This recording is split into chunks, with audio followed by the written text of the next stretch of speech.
Hello, I'm back. This is my second addition to my Pin-Up Girl, which I have been working on quite extensively, as you will see.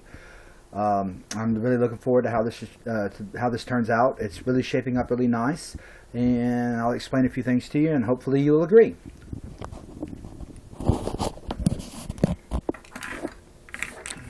Okay, as you can see, I have done a lot more work to it, and with my colored pencils and my ink pen.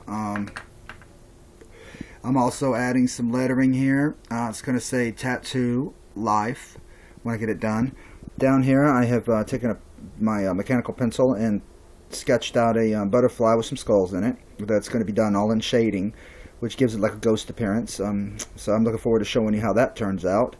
Over here I have a Chinese dragon that I'm penciling in. As you can see, I've already started some of the line work on it. And again, this is what they regular ballpoint pen that you can buy anywhere, any store that sells ink pens, basically. The key to remember in everything when using pen or doing any kind of work, even with just pencil, is just take your time and patience. Even I make mistakes, obviously. You can see her damn arm. I'm really pissed off about that, but it's okay. It's still a picture and it still looks okay. On my lettering here, on my Tattoo Life, what I found was anytime I'm doing lettering, whether it's this way or this way, what works best is if you take, like I did, you can't really see it, but I took a pencil and drew a straight line here on both words, and it allows me to put my letters in and keep them uniform this way, like that. And then you just, evenly space them, that way you keep them in sync. Always remember that when you're doing any kind of pen work, it's permanent, naturally, but you learn from your mistakes, and so each time you draw something, it gets better and better, and that's how you progress. Or you can go out and spend thousands of dollars on an expensive art college. But anyway, when you're first learning how to do your pen, and I'll show you your pen work, you can just come in here and just do a real light pass over your lines. As you can see, what I've done there, I've darkened it in just a little bit. Or if you're feeling more comfortable, you can actually come in here and do your first and only pass and make it dark the first time, and you can see the difference between the two. What I found with the colored pencils and everything, which is what I use to do my coloring, it's just simple. I've got some Prangs, they're low cost.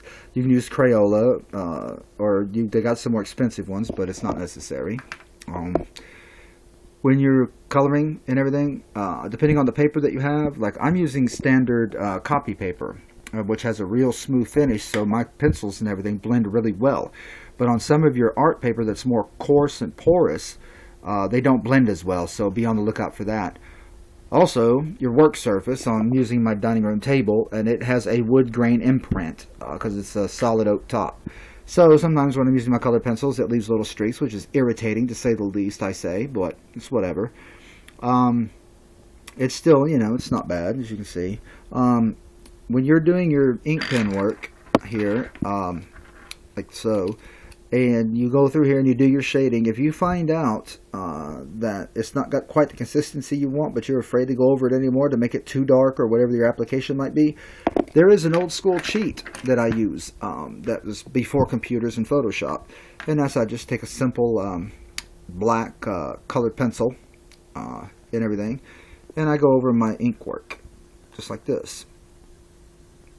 You can do this, it's effective. It works to a certain extent, and what it does is it basically fills the pores in that the ink pen left behind. So then you ain't got to worry about it, and you can do as dark as you want or light or whatever. And then as you see, and then if you want, you can go one step further and use a blending stick.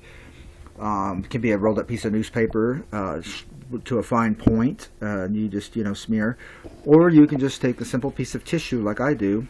As you can see, I have a piece here that I have used quite extensively right there.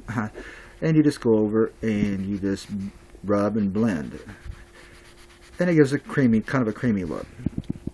Okay? So, but like I said, I got some stuff that I'm adding to it, and I'm looking forward to getting that done and showing you in the future. And once I get this all done, I am going to frame it and hang it, actually. So But whatever level your skill level is, from beginner to advanced, there's certainly better people out there than me. Don't be afraid to experiment. If you mess your picture up, big deal. You know not to use that technique no more. Try a different technique, and you go start off with small stuff. Just do a letter and make it really, really big, and then you can do some blending and and see what colors work, what colors don't, how to shade, and what works and what doesn't as well. And like I said, art is a learning process. It's a relaxation tool. I use it as my anti-drug and keep me from using and drinking.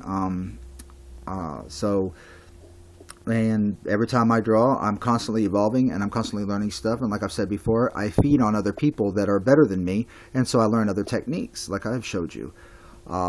So without further ado, I hope you're enjoying this, and I'm going to do some more work on this, and I'll be back to you.